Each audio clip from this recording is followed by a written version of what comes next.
Welcome to our comprehensive exploration of one of the most fascinating genealogies in biblical history. If you find this content enlightening and educational, please take a moment to like this video and subscribe to our channel for more in-depth biblical studies and historical analyses. Today we embark on an extraordinary journey through the family tree of Noah, tracing the lineage that according to biblical tradition gave rise to all the nations of the earth after the Great Flood. The story begins in the book of Genesis chapter 10, often referred to by biblical scholars as the Table of Nations, which presents us with what many consider to be the earliest ethnographic document in human history. This remarkable chapter provides us with the genealogical framework that ancient Hebrew writers used to understand the origins and relationships of the various peoples they encountered in their world. The significance of this genealogy cannot be overstated, as it represents not merely a list of names, but a comprehensive worldview that shaped how ancient peoples understood their place in the broader human family. Noah, whose name means rest or comfort, emerged from the devastating flood as the second father of humanity, following in the footsteps of Adam. According to the biblical narrative, Noah had 3 sons, Shem, Ham, and Japheth, and it is from these 3 patriarchs that all subsequent human populations descended. The biblical account tells us that these 70 descendants of Noah, as enumerated in Genesis chapter 10, represent the foundational families from which all the nations of the earth were populated and scattered across the globe. Let us begin our detailed examination with Japheth, whose name means enlargement or expansion, a meaning that proves prophetic when we consider the vast territories that his descendants would eventually inhabit.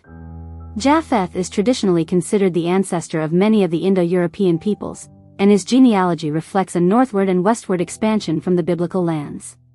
The first son of Japheth mentioned in the biblical record is Gomer, whose descendants are generally associated with the Sumerians and other peoples who inhabited the regions north of the Black Sea. Archaeological evidence and ancient historical records suggest that Gomer's lineage spread throughout what we now know as modern-day Turkey, the Caucasus region, and parts of Eastern Europe. The second son of Japheth is Magog, a name that carries significant prophetic weight in biblical literature, particularly in the books of Ezekiel and Revelation. Magog's descendants are traditionally associated with the Scythian peoples who inhabited the vast steppes north of the Black and Caspian Seas. These were nomadic peoples known for their fierce warrior culture and their mastery of horseback warfare, traits that would influence the development of numerous civilizations across Eurasia. The territory associated with Magog encompasses much of what we now recognize as southern Russia, Kazakhstan, and parts of Central Asia. Madai, the third son of Japheth, is universally recognized as the ancestor of the Median people, who played a crucial role in ancient Near Eastern politics and would eventually partner with the Babylonians to overthrow the mighty Assyrian Empire. The Medes established a powerful kingdom that controlled much of what is now Iran and parts of Afghanistan. Their descendants would later be incorporated into the Persian Empire under Cyrus the Great, and Median nobles would hold important positions throughout Persian history. The influence of Madai's lineage can be traced through the development of Zoroastrianism and other religious and philosophical traditions that emerged from the Iranian plateau. Javan represents perhaps one of the most clearly identifiable lineages among Japheth's sons, as his name is directly associated with the Ionian Greeks. The descendants of Javan became the seafaring peoples who colonized the islands and coastal regions of the Mediterranean Sea, establishing the foundations of what would become classical Greek civilization. From Javan's lineage emerged the great maritime traders, philosophers, and warriors who would profoundly shape Western civilization. The influence of Javan's descendants extended far beyond Greece proper, reaching into southern Italy, Sicily, the coast of Asia Minor, and eventually spreading Greek culture as far east as India and as far west as modern-day Spain. Tubal's descendants are generally associated with the peoples who inhabited the mountainous regions of Eastern Asia Minor, particularly in areas that correspond to modern-day eastern Turkey and the Caucasus Mountains. These peoples were known for their metallurgical skills, particularly in working with iron and bronze, and they played an important role in the development and spread of metalworking technology throughout the ancient world. Archaeological excavations in regions associated with Tubal have revealed sophisticated smelting operations and advanced metalworking techniques that predated similar developments in other parts of the world. Meshech, often mentioned alongside Tubal in biblical prophecy, represents the ancestral lineage of peoples who inhabited the regions between the Black Sea and the Caspian Sea. These descendants of Meshech became known for their trading networks and their ability to control important mountain passes that connected Europe with Asia. Their strategic location made them wealthy through trade, but also made them frequent targets for conquest by expanding empires. The influence of Meshech's lineage can be traced through various tribal confederations and kingdoms that rose and fell in the Caucasus region over millennia. The seventh son of Japheth is Tiras, whose descendants are often associated with the sea peoples who appear prominently in ancient Mediterranean history. Some scholars connect Tiras with the Etruscans of ancient Italy, while others see connections to various maritime peoples who settled along the coasts of the Aegean and Mediterranean seas. The descendants of Tiras appear to have been accomplished sailors and traders who established colonies and trading posts throughout the Mediterranean world, contributing to the cultural exchange that characterized ancient maritime civilizations. Now we turn our attention to the sons of Gomer, which provides us with additional detail about the expansion of Japheth's lineage into Europe. Ashkenaz, the first son of Gomer, is associated with peoples who moved further north and west, eventually settling in regions that correspond to modern-day Germany and surrounding areas. The name Ashkenaz would later become associated in medieval Jewish literature with Germanic peoples, and this association has persisted in Jewish cultural memory to the present day. Archaeological evidence suggests that the descendants of Ashkenaz may have been among the early populations who brought Indo-European languages and cultural practices into Central Europe. Japheth, the second son of Gomer, represents a lineage that settled in mountainous regions, possibly in the Carpathian Mountains or other elevated areas of Eastern Europe. Less is known about the specific historical peoples associated with Japheth, but the geographical context suggests these descendants became mountain-dwelling peoples who developed distinct cultural traditions adapted to highland environments. Their isolation in mountainous regions may have helped preserve ancient traditions and languages that were lost in more accessible areas subject to frequent conquest and cultural change. Togarmah, the third son of Gomer, is associated with peoples who inhabited the highlands of Armenia and surrounding regions. The descendants of Togarmah became known for their horse breeding and cavalry, skills that made them valuable allies and formidable enemies in ancient warfare. The Armenian plateau provided ideal conditions for raising horses, and the descendants of Togarmah capitalized on this advantage to establish themselves as important players in ancient Near Eastern politics. Their strategic location between major empires also made them crucial intermediaries in trade between East and West. The sons of Javan provide us with specific insight into the development of Greek civilization and Mediterranean maritime culture. Elisha is associated with Cyprus and other eastern Mediterranean islands, territories that became crucial stepping stones for trade and cultural exchange between different civilizations. The descendants of Elisha established some of the earliest systematic trading networks in the Mediterranean, creating the commercial infrastructure that would later support the expansion of Greek and Phoenician commerce throughout the ancient world. Tarshish represents one of the most intriguing lineages among Javan's descendants, as Tarshish became synonymous with distant maritime trade and exotic goods. Various locations have been proposed for biblical Tarshish, including southern Spain, Sardinia, and other western Mediterranean locations. Regardless of its precise location, Tarshish clearly represents the westward expansion of Mediterranean maritime peoples and their establishment of long-distance trading relationships that brought precious metals, particularly silver, back to the eastern Mediterranean world. Kittim is clearly associated with Cyprus, an island that played a crucial role in ancient Mediterranean history due to its rich copper deposits and strategic location. The descendants of Kittim became master metallurgists and traders, establishing Cyprus as a major source of copper for the ancient world. The Kittim also served as important intermediaries between different civilizations, facilitating cultural and technological exchange across the Mediterranean basin. Dodonim, also rendered as Rhodonim in some biblical manuscripts, is associated with the island of Rhodes and other Aegean islands. These descendants of Javan became renowned as skilled sailors and navigators, contributing significantly to the development of Mediterranean maritime technology and navigation techniques. The strategic location of Rhodes made it a natural center for trade and naval power, and the descendants of Dodonim capitalized on these advantages to establish themselves as major players in ancient Mediterranean politics and commerce. Having completed our examination of Japheth's lineage, we now turn to Ham, whose name means hot or warm, possibly reflecting the generally warmer climates inhabited by his descendants. Ham's lineage is particularly significant because it includes some of the most powerful and influential civilizations of the ancient world, including Egypt and Babylon. The descendants of Ham settled primarily in Africa and parts of the Middle East, establishing civilizations that would profoundly influence human development in areas ranging from agriculture and architecture to writing and mathematics. Cush, the first son of Ham, is directly associated with the region south of Egypt, corresponding to what we now know as Sudan and parts of Ethiopia. The Kingdom of Kush, also known as Nubia, became one of Africa's most powerful and long-lasting civilizations. The descendants of Kush established trading networks that extended from the Mediterranean to the Indian Ocean, dealing in gold, ivory, exotic animals, and other valuable commodities. Kushite civilization is notable for its sophisticated metallurgy, distinctive architecture, and complex political organization that allowed it to maintain independence for over 1,000 years. The sons of Kush provide us with additional detail about the expansion of Hamitic peoples into various regions. Saba is associated with peoples who inhabited regions along the Red Sea coast, possibly including parts of modern-day Yemen and Ethiopia.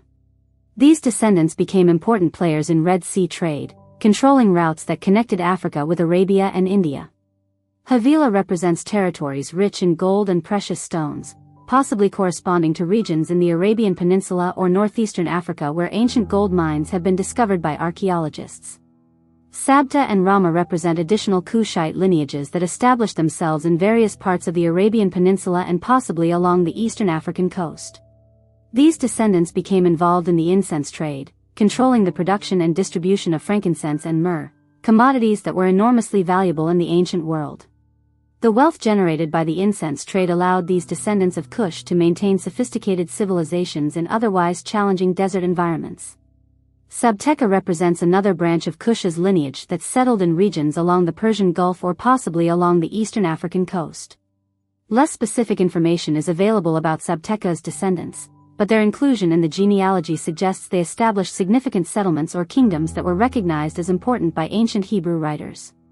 The sons of Rama, Sheba, and Dedan represent two of the most famous trading kingdoms of the ancient world. Sheba, associated with the legendary Queen of Sheba who visited King Solomon, controlled much of the incense trade in the Arabian Peninsula. The kingdom of Sheba became fabulously wealthy through its control of frankincense and myrrh production, and Sheba merchants established trading posts throughout the Red Sea region and beyond. Archaeological discoveries in Yemen have revealed impressive architectural remains and sophisticated irrigation systems that testify to the advanced nature of Sheban's civilization. Dedan represents another important trading kingdom that controlled routes through the Arabian Peninsula, particularly those connecting the incense-producing regions with markets in Mesopotamia and the Levant. Dedan's strategic location allowed its rulers to tax trade passing through their territory, generating the wealth necessary to maintain military forces and public works. The descendants of Dedan established oasis settlements that served as crucial waypoints for caravan trade across the Arabian desert. Among the most significant figures in Ham's genealogy is Nimrod, described as a mighty hunter before the Lord and the founder of several important cities including Babylon and Nineveh. Nimrod represents the beginning of organized urban civilization in Mesopotamia, and his achievements in city building and political organization established patterns that would be followed by subsequent Mesopotamian civilizations. The biblical account associates Nimrod with the development of centralized political authority and the construction of major architectural projects, including the Tower of Babel.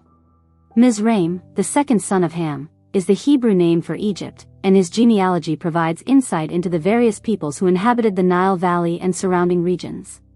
The descendants of Mizraim established one of the world's longest-lasting and most influential civilizations, creating architectural marvels like the pyramids and developing sophisticated systems of writing, mathematics, and medicine that influenced cultures throughout the ancient world. Egyptian civilization's stability and prosperity, based on the predictable flooding of the Nile River, allowed for the development of complex religious and philosophical systems that profoundly influenced human thought. The sons of Mizraim represent various Egyptian dynasties and neighboring peoples. Ludim is associated with peoples in the western Nile Delta and possibly Libya, regions that maintained close cultural and political connections with Egypt proper. Animim represents another Egyptian lineage, possibly associated with particular regions or administrative divisions within ancient Egypt. Lahabim is often connected with Libyan peoples who inhabited regions west of the Nile Valley. Naphtahim represents peoples associated with the Nile Delta region, while Pathrusim is connected with Upper Egypt, the southern region of the Nile Valley. Casluhim is particularly significant because from this lineage came the Philistines, who would play a major role in biblical history as the primary antagonists of the Israelites during the period of the Judges and the early monarchy. The Philistines established a confederation of city-states along the eastern Mediterranean coast and became known for their military prowess and advanced metallurgical techniques. Put, the third son of Ham, is associated with regions in North Africa, possibly corresponding to Libya or other territories west of Egypt. The descendants of Put appear to have been skilled warriors who served as mercenaries in various ancient armies. Their reputation as fighters made them sought-after allies, and references to Put appear in various ancient texts describing military campaigns and international conflicts. Canaan, the fourth son of Ham, represents perhaps the most historically significant lineage from the perspective of biblical narrative. The descendants of Canaan inhabited the land that would later become the promised land of the Israelites, and their interaction with Abraham's descendants forms a central theme of Old Testament history. The Canaanites developed sophisticated urban civilizations with advanced agricultural techniques, maritime trade networks, and complex religious systems. The sons of Canaan represent the various peoples who inhabited the land of promise before the Israelite conquest. Sidon, the firstborn, established the great Phoenician city that became a center of Mediterranean trade and the mother city of numerous colonies throughout the Mediterranean world. The Sidonians became master shipbuilders and navigators, establishing trading posts from Cyprus to Spain and possibly even reaching the Atlantic coasts of Africa and Europe. The Hittites, descended from Hate, established one of the great empires of the ancient world, controlling much of Asia Minor and northern Syria. The Hittite Empire was notable for its advanced legal system, sophisticated diplomatic practices, and innovative military techniques, including the early use of iron weapons and horse-drawn chariots. Hittite influence extended far beyond their political borders, as their cultural and technological innovations spread throughout the ancient Near East.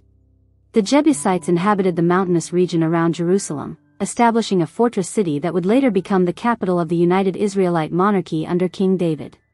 The Amorites represented a widespread Semitic people who established kingdoms throughout the Levant and Mesopotamia, including the famous dynasty of Hammurabi in Babylon. Amorite political and legal innovations significantly influenced the development of Mesopotamian civilization. The Girgashites, Hivites, Arkites, Sinites, Arvadites, Zemarites, and Hamathites represent additional Canaanite peoples who established various cities and kingdoms throughout the Levant.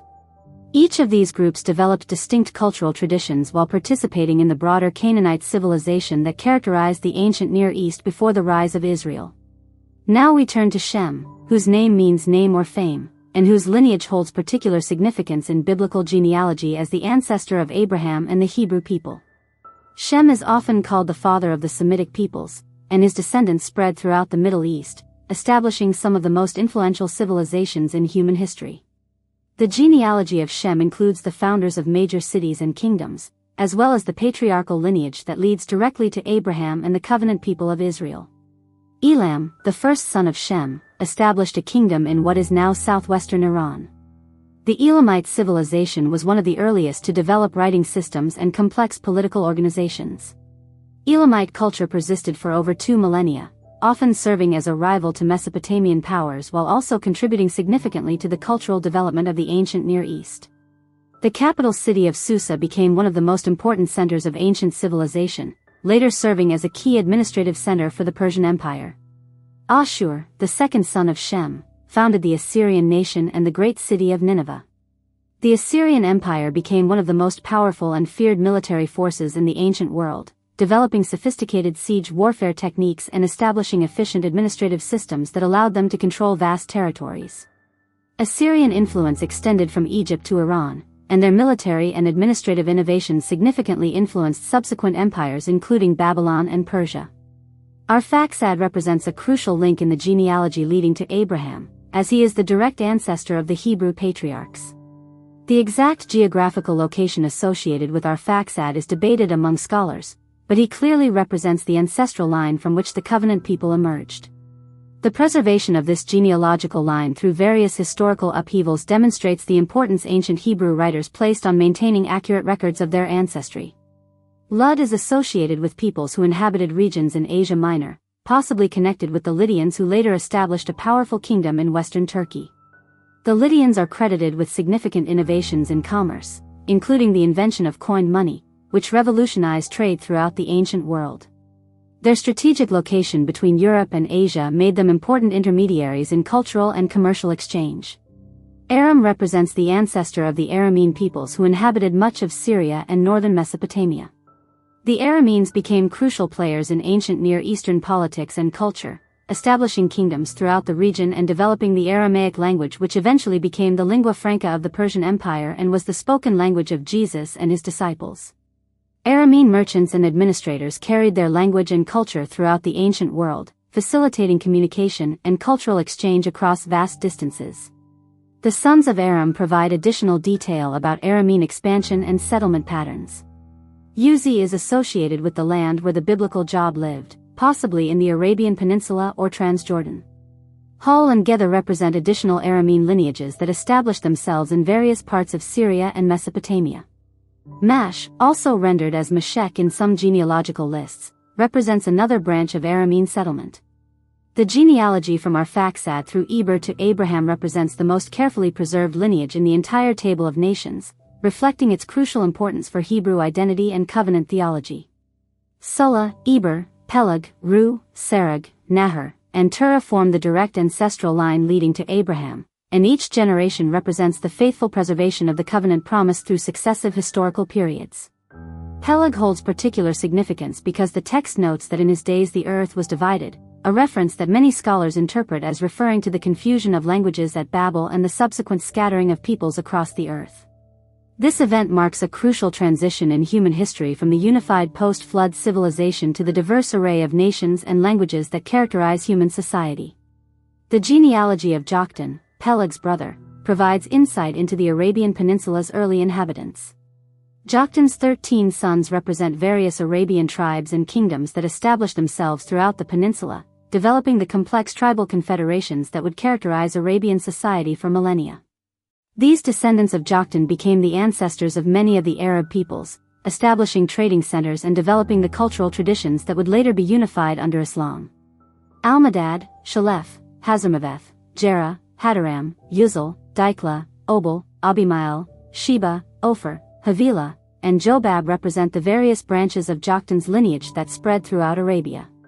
Several of these names correspond to known geographical locations or historical peoples, including the famous trading centers of Sheba and Ophir, which became legendary for their wealth and exotic goods.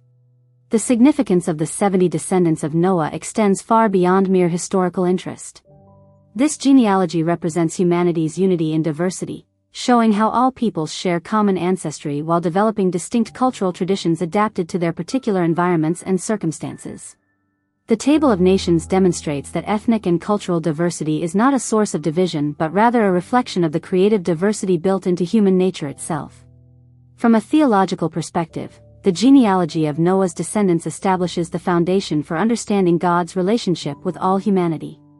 The covenant with Noah applies to all his descendants, establishing universal principles of justice and morality that transcend ethnic and cultural boundaries.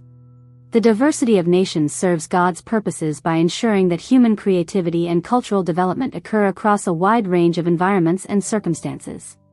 The geographical distribution of Noah's descendants also reflects ancient understanding of the inhabited world. The descendants of Japheth settled primarily in the northern and western regions, corresponding to Europe and Central Asia. Ham's descendants inhabited primarily the southern regions, including Africa and southern Arabia. Shem's descendants occupied the central regions of the Middle East, serving as a bridge between the other two major population groups. Archaeological and linguistic evidence provide support for many of the connections suggested by the Table of Nations. The distribution of Indo-European languages corresponds broadly to the territories associated with Japheth's descendants. Similarly, Afroasiatic languages align with regions inhabited by Ham's descendants, while Semitic languages cluster in areas associated with Shem's lineage. The preservation of this genealogical information demonstrates the importance ancient peoples placed on understanding their origins and relationships to other groups. The Table of Nations serves as more than a historical document, it represents a worldview that emphasizes both human unity and legitimate diversity. This perspective provides a foundation for understanding how different peoples can maintain distinct identities while recognizing their fundamental kinship. The influence of these 70 descendants extends throughout subsequent history as the foundational populations mixed, migrated, and developed into the complex array of peoples and cultures that characterize human civilization. Trade, conquest, and cultural exchange ensured that the genetic and cultural legacy of Noah's descendants spread far beyond their original territories. Understanding the genealogy of Noah's descendants also provides important context for interpreting the rest of biblical history. The conflicts and alliances described throughout the Old Testament often reflect the ancient relationships established among these foundational peoples. The rise and fall of empires, the patterns of trade and cultural exchange, and the development of religious and philosophical traditions all connect back to the foundational period described in the Table of Nations. The theological implications of human unity and diversity continue to resonate in contemporary discussions about race, ethnicity, and cultural identity. The biblical perspective, as established through Noah's genealogy, affirms both the fundamental equality of all human beings and the legitimacy of cultural distinctiveness. This balance provides a framework for addressing modern challenges related to globalization, immigration, and cultural preservation. As we conclude our comprehensive examination of the 70 descendants of Noah, we can appreciate the remarkable scope and significance of this ancient genealogical record.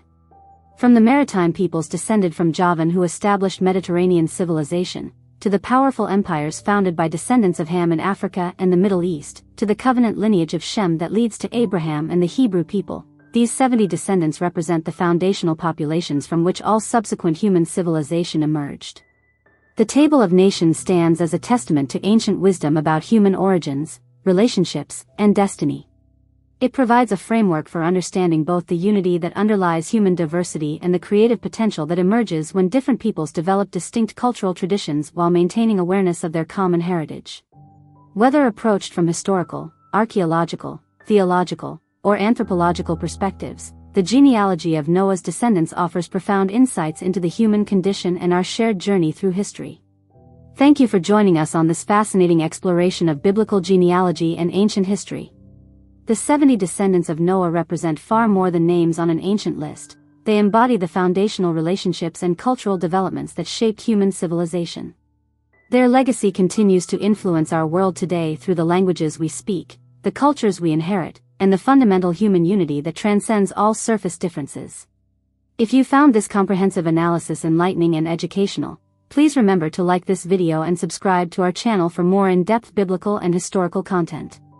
Until next time, may your understanding of our shared human heritage continue to deepen and inspire your appreciation for both our unity and our wonderful diversity.